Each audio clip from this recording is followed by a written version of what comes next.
Welcome back. We are going to enjoy another devotion from William J.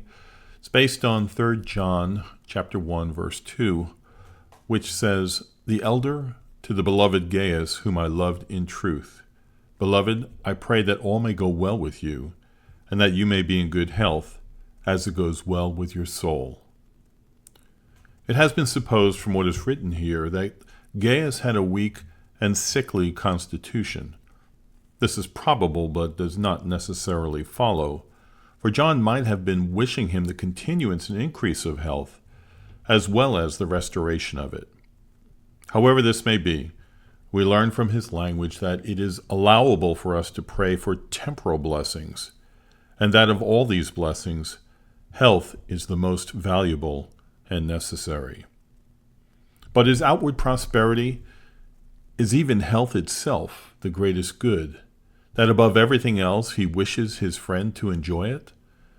Some therefore have rendered it, "I wish above all persons, others, I wish in all respects, that you may prosper and be in health." But there is no need of criticism here. Gaius had grace already, and a high degree of it. And if grace is the most important, and it had been secured, it was then supremely desirable that he should have health to enjoy it and improve it, even as his soul prospered. John also makes his soul's health and growth the standard and rule of his prayer for other things. In a way, this would be a dreadful rule if it applied to many people. Such praying, if answered, would ruin them. Yes, if they were to prosper in the temporal things of this world as they prosper in the spiritual and eternal things, they would become the poorest, meanest wretches on earth, for they are strangers to everything that Jesus called the true riches. And if their bodies were to be as healthy as their souls, their homes would become a hospital bed full of languishing. They would be blind, for they have no spiritual understanding; deaf, for they would never hear the voice of God; dead, for the Spirit of God is not in them.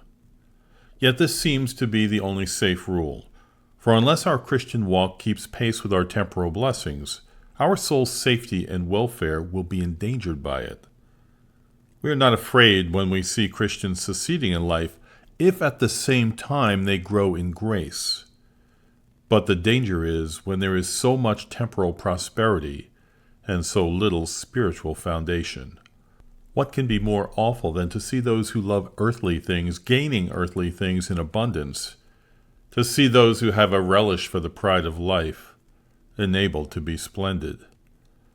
If our plenty and dainties awaken us to no moral apprehensions, and if we can feast ourselves without fear, surely our table is likely to become a snare, and that which should have been for our welfare becomes a trap. The prosperity of fools destroys them, and the prosperity of those who have not much wisdom injures them. Let us therefore examine what we wish for. Let us order them from a Christian perspective.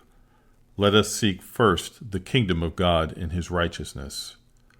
And let us ask for no more of the earthly blessings than we can handle, ever praying for our friends and ourselves, that we may prosper and be in health, even as our souls prosper. Thanks for listening.